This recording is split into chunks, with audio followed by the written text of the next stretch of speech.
Good morning बच्चों। आज हम लोग कक्षा 12 जीव विज्ञान में अध्याय 10 मानव कल्याण में सूक्ष्म जीव का अध्ययन करेंगे। बच्चों, मानव कल्याण में सूक्ष्म जीव जो आपका इस अध्याय का पहला भाग है, इस भाग में बच्चों हम लोग सूक्ष्म जीव के विषय में अध्ययन करेंगे। तो चलिए बच्चों, अध्ययन हम लोग प्रारंभ करते हैं कि यह सूक्ष्म जीव क्या है। बच्चों, यह जो सूक्ष्म जीव है यह नग्न आंखों से नहीं देखा जा सकता। इसको देखने के लिए सूक्ष्मदर्शी का प्रयोग किया जाता है। नंबर 1। नंबर 2, जो सूक्ष्म जीव है बच्चों वह सर्वव्यापी होता है, अर्थात जहां भी या कहीं भी यदि जीवन संभव है तो वहां यह सूक्ष्म जीव पाए जाते हैं। यह वायु में पाए जाते हैं, जल में पाए जाते हैं, मिट्टी में पाए जाते हैं, हमारे और आपके शरीर में पाए जाते हैं, अन्य जीवों के शरीर में पाए जाते हैं। यहाँ तक कि यह बर्फीली पहाड़ों में भी पाए जाते हैं, रेगिस्तान में भी पाए जाते हैं, जल जो गर्म जल सूत्र हैं वहां पर भी यह पाए जाते हैं। इसलिए बच्चों यह सूक्ष्म जीव सर्वव्यापी होते हैं। और यह जो सूक्ष्म जीव हैं बच्चों यह हानिकारक भी होते हैं और लाभदायक भी होते हैं। सूक्ष्म जीव जो हानिकारक होते हैं इसका अध्ययन हमने अध्याय 8 में कर लिया है, और आज हम लोग सूक्ष्म जीव से लाभ क्या है इसके विषय में हम आज अध्ययन करेंगे। यह जो बच्चों सूक्ष्म जीव है इससे हम अनेक प्रकार के उत्पाद का निर्माण करते हैं, और ये जो उत्पाद है यह 2 प्रकार का होता है। एक घरेलू उत्पाद होता है और दूसरा औद्योगिक उत्पाद होता है। तो आज हम लोग विशेष रूप से बच्चों इस लेक्चर में जो सूक्ष्म जीव है उससे जो घरेलू उत्पाद जो है बनाए जाते हैं उसके विषय में अध्ययन करेंगे। तो चलिए बच्चों, हम लोग घरेलू उत्पाद के विषय में अध्ययन करने जा रहे हैं। घरेलू उत्पाद, घरेलू उत्पाद में सूक्ष्म जीव, घरेलू उत्पाद में सूक्ष्म जीव।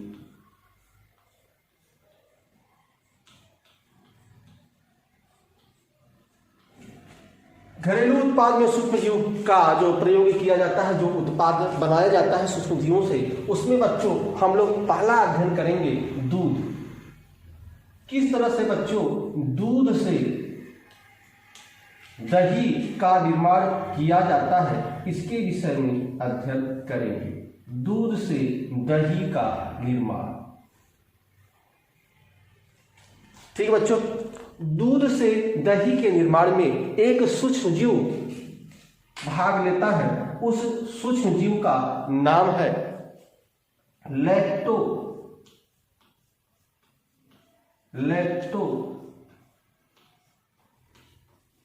बेसिलस। लैक्टोबैसिलस बच्चों यह एक जीव होता है, एक सूक्ष्म जीव होता है लैक्टोबैसिलस। ठीक है, अन्य जीव जो आपके दही में होता है, अन्य जो होता है या जो है वह होता है लैक्टिक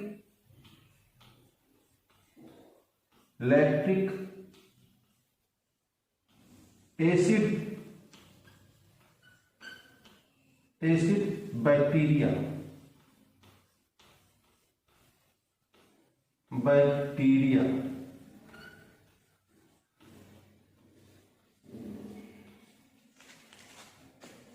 तो ध्यान रखिएगा बच्चों, दूध से दही के उत्पाद में, अर्थात दूध से जो हम दही बनाते हैं उसमें जो है सूक्ष्म जीव एक पाया जाता है जिसको हम बोलते हैं लैक्टोबैसिलस, या इसको हम अन्य जो सूक्ष्म जीव है वह है लैक्टिक एसिड बैक्टीरिया। ठीक है, इन्हीं की सहायता से हम दूध से दही का निर्माण करते हैं। यह जो बच्चों दूध है, दूध में एक प्रोटीन पाया जाता है। दूध में जो प्रोटीन पाया जाता है उस प्रोटीन को बच्चों हम लोग कहते हैं केसिन। केसिन। और दूध में जो शर्करा पाया जाता है, जो शर्करा पाया जाता है बच्चों, वह शर्करा होता है लैक्टोज। लैक्टोज शर्करा पाया जाता है। ठीक है, ध्यान रखिएगा, दूध से दही बनाने में, ठीक है, हम एक निवेश द्रव्य का प्रयोग करते हैं। निवेश द्रव्य किसका प्रयोग करते हैं बच्चों? निवेश द्रव्य का। निवेश द्रव्य बच्चों, यह निवेश द्रव्य क्या है?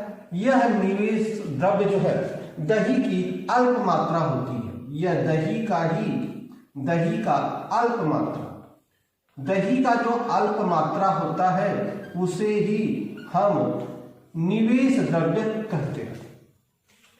तो बच्चों ध्यान रखिए, दूध से दही के निर्माण में हम क्या करते हैं कि गर्म दूध में, आपका गुनगुना गर्म जो है दूध हो, ताजा दूध हो, ठीक है, लगभग 40 डिग्री से जो है सेल्सियस पर वो गर्म हो, उसमें क्या करते हैं कि हम दूध की अल्प मात्रा मिला देते हैं, अर्थात निवेश द्रव्य मिला देते हैं। दूध के अल्प मात्रा को ही निवेश द्रव्य कहते हैं।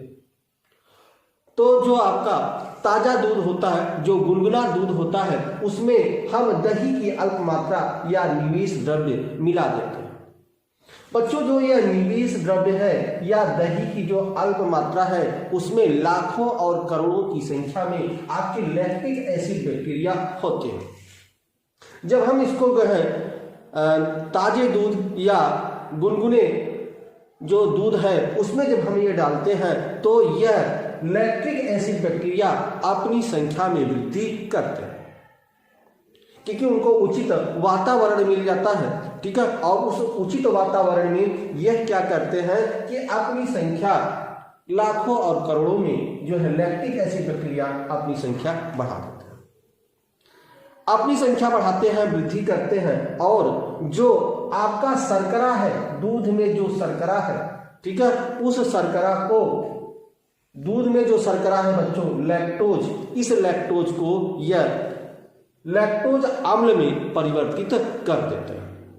ठीक है, लैक्टोज अम्ल में परिवर्तित कर देते हैं। और जो प्रोटीन होता है केसिन, इनका स्कंदन तथा अल्प पाचन करते हैं।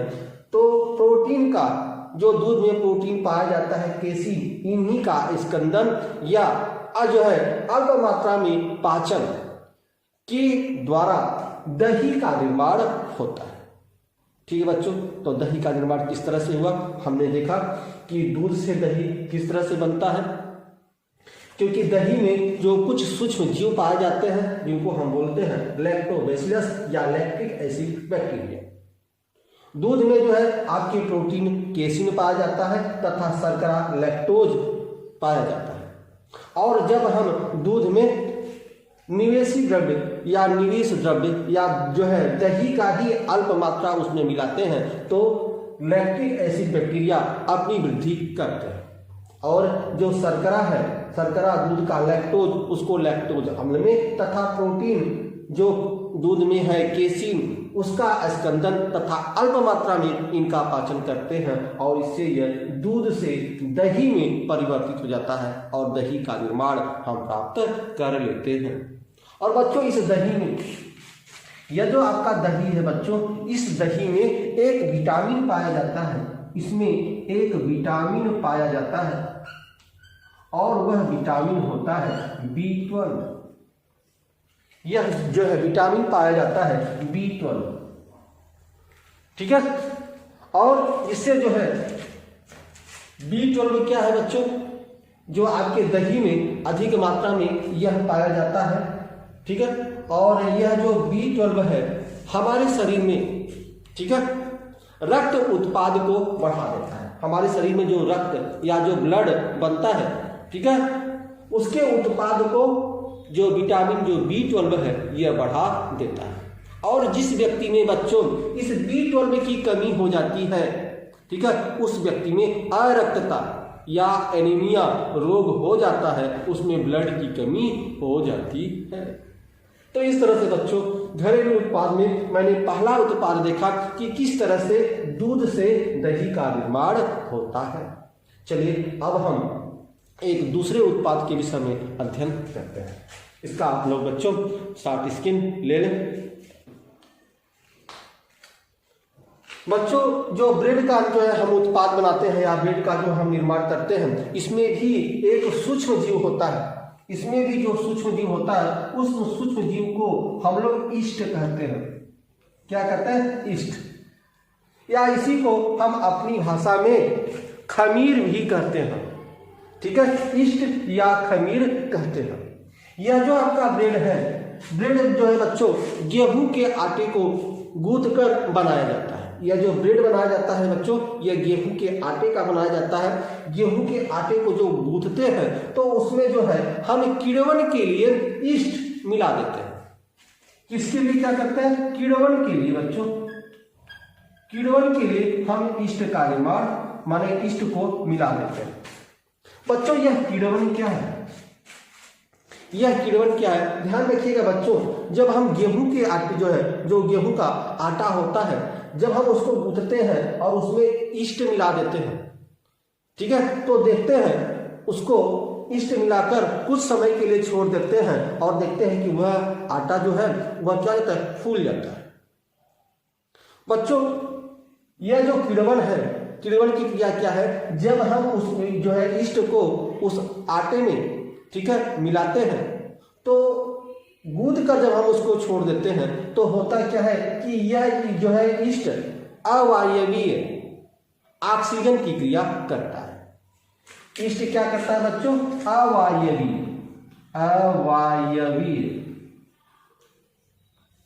ऑक्सीजन की क्रिया करता है।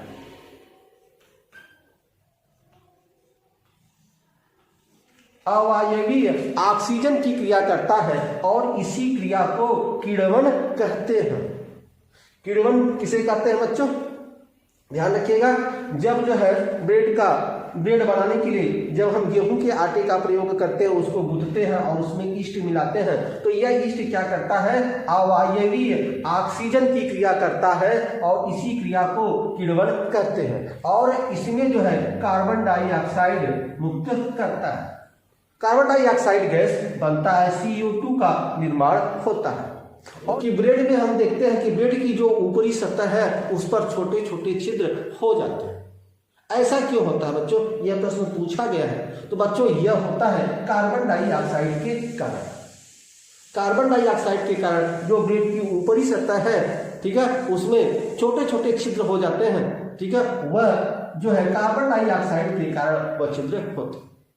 बच्चों रोटी भी देखिए, रोटी में भी आपके जो है जब रोटी ब्रेड ये सबको जो हम गर्म करते हैं, तो जब हम उसको गर्म करते हैं तो क्या होता है? उसमें से कार्बन डाइऑक्साइड मुक्त हो जाता है। जो कार्बन डाइऑक्साइड फंसा हुआ है, ठीक है, जब हम उसको गर्म करते हैं तो कार्बन डाइऑक्साइड क्या हो जाता है? मुक्त हो जाता है और जो है छोटे छोटे छिद्र उसकी ऊपरी सतह पर हो जाता है। ठीक है बच्चों, तो इस तरह से हमने देखा कि ब्रेड में क्या करते हैं? ब्रेड में एक सूक्ष्म जीव का प्रयोग करते हैं जिसे ईस्ट कहते हैं। और ईस्ट को जो यह ईस्ट है इसको अन्य नामों से भी जो है जाना जाता है, जिसको बोलते हैं बेकर्स ईस्ट। बेकर्स ईस्ट भी इसको कहा जाता है बच्चों। बेकर ईस्ट क्यों कहा जाता है बच्चों? क्योंकि देखिए इसी ईस्ट का प्रयोग सभी बेकर्स के सामानों में प्रयोग किया जाता है, चाहे वह ब्रेड बनाने में हो, ठीक है, वह जो है पेस्ट्रीज बनाने में हो। इस तरह से जो है ब्रेड के जो भी जो है उत्पाद है उस सभी में ईस्ट का प्रयोग किया जाता है, इसलिए जो है हम उसको बेकर्स ईस्ट भी कहते हैं। तो इस तरह से हमने जो है घरेलू उत्पाद में किस तरह से सूक्ष्म जीव का प्रयोग किया जाता है, हमने दूसरा उत्पाद ब्रेड पढ़ा। चलिए अब हम तीसरे उत्पाद के विषय में अध्ययन करते हैं। बच्चों अगला जो घरेलू उत्पाद हम पढ़ेंगे वह डोसा व इडली पढ़ेंगे। डोसा और इडली, ठीक है, डोसा और इडली में बच्चों जो है हम लोग बनाते हैं, तो इस इडली में भी हम लोग जो है दाल और चावल के आटे का प्रयोग करते हैं। दाल और चावल के आटों का प्रयोग करते हैं, उसको गूंथकर उसमें एक सूक्ष्म जीव किण्वन के लिए मिलाते हैं। वह कौन सा सूक्ष्म जीव है जो किण्वन के लिए बच्चों हम लोग मिलाते हैं? तो उस सूक्ष्म जीव को बोलते हैं स्ट्रेप्टोकोकस।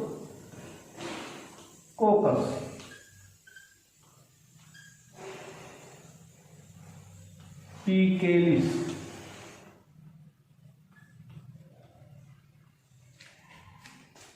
ठीक है बच्चों, यह जो है आप क्या स्ट्रेप्टोकोकस पिकेलिस, यह डोसा और इडली में यह सूक्ष्म जीव है। इस सूक्ष्म जीव का हम प्रयोग करते हैं किण्वन के लिए। हम किण्वन के लिए जो है इसमें सूक्ष्म जीव प्रयोग करते हैं डोसा और इडली में, उस सूक्ष्म जीव का नाम है स्ट्रेप्टोकोकस पिकेलिस। और जो आपका इडली है बच्चों, इसमें दाल और जो है चावल के आटे का प्रयोग किया जाता है और उसको गूंथने के लिए हम इस सूक्ष्म जीव को मिलाते हैं स्ट्रेप्टोकोकस पिकेलिस। ठीक है, और इसका किण्वन होता है, यह भी अवायवीय ऑक्सीजन क्रिया द्वारा जो है कार्बन डाइऑक्साइड मुक्त करता है। ठीक है, और आपको पता है बच्चों कि इडली में भी यह भी प्रश्न जो है पूछता है कि इडली में देखिए जो उसकी ऊपरी परत होती है, उस ऊपरी परत पर छोटे छोटे छिद्र होते हैं। वह भी बच्चों इस कार्बन डाइऑक्साइड के कारण होता है। ठीक है, जब हम उसको गर्म करते हैं तो कार्बन डाइऑक्साइड उससे मुक्त हो जाता है और उसकी ऊपरी सतह पर छोटे छोटे छिद्र हो जाते हैं।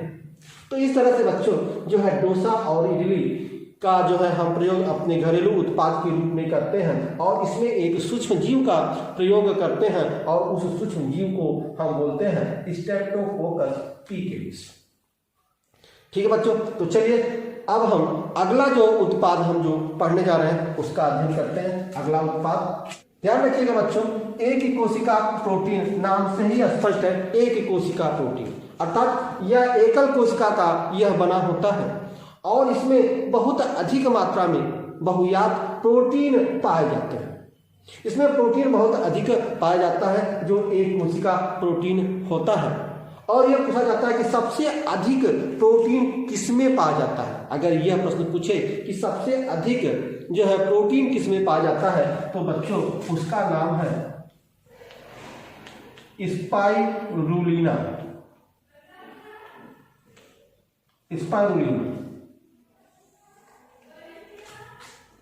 स्पाइरुलिना जो है बच्चों, ठीक है, यह क्या है? यह एक कोशिकीय शैवाल है। यह एक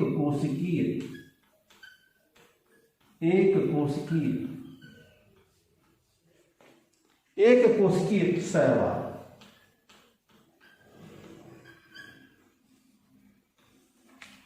ध्यान रखिएगा बच्चों, ठीक है, एक जो है कोशिका प्रोटीन क्या है? एक कोशिका प्रोटीन माने यह एकल कोशिका होती है इसमें, ठीक है, और इसमें जो है प्रोटीन बहुत अधिक मात्रा में पाया जाता है। और सबसे अधिक पूछा जाए प्रोटीन किसमें पाया जाता है, तो सबसे अधिक प्रोटीन बच्चों यह पाया जाता है स्पाइरुलिना में।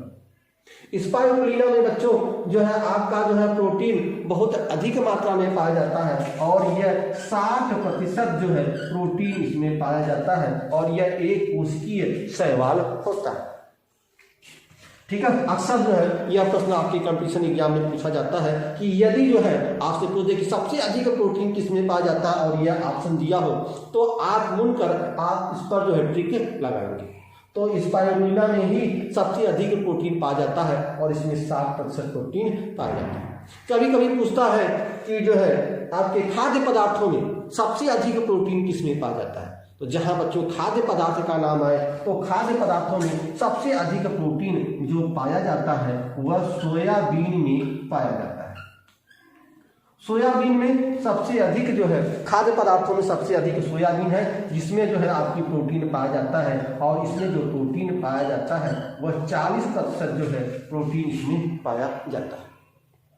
ठीक है, और जो ईस्ट है बच्चों, ईस्ट भी अभी हमने ईस्ट के विषय में पढ़ा, ईस्ट सूक्ष्म जीव के विषय में पढ़ा। ईस्ट भी क्या है? एक कोशिकीय प्रोटीन है, लेकिन यह कवक के श्रेणी में आता है। यह कवक के श्रेणी में आता है। ठीक है। तो ईस्ट भी एक कोशिकीय है, ठीक है, लेकिन कौन सा है, यह कवक है। स्पाइरुलिना क्या है, यह एक कोशिकीय शैवाल है जिसमें सबसे अधिक प्रोटीन 60% प्रोटीन पाया जाता है और सोयाबीन में 40% जो है प्रोटीन पाया जाता है। यह खाद्य पदार्थों में सबसे अधिक जो है सोयाबीन पाया जाता है जिसमें 40% होता है। और ईस्ट भी एक कोशिकीय प्रोटीन में आता है और यह एक कवक होता है। ठीक है बच्चों, तो इस तरह से हमने मानव कल्याण में सूक्ष्म जीव जो कक्षा 12 जीव विज्ञान का अध्याय 10 है, ठीक है, उसका मैंने भाग 1 का अध्ययन किया, भाग 1 का मैंने अध्ययन किया। और अगले भाग में हम सूक्ष्म जीवों का जो है औद्योगिक उत्पादन में कैसे जो है हम सूक्ष्म जीव का प्रयोग करते हैं, इसका अध्ययन हम लोग करेंगे। बच्चों जो है यदि आपको यह जो है लेक्चर समझ में आ रहा है तो बच्चों इसको जो है इस चैनल को सब्सक्राइब, लाइक और शेयर जरूर कीजिएगा। चलिए हम आपसे अगले वीडियो में जो है घरेलू उत्पाद में किस तरह से सूक्ष्म जीवों का प्रयोग करते हैं, ठीक है, इस अगले लेक्चर के साथ हम आपसे मुलाकात करेंगे। तब तक के लिए बच्चों धन्यवाद।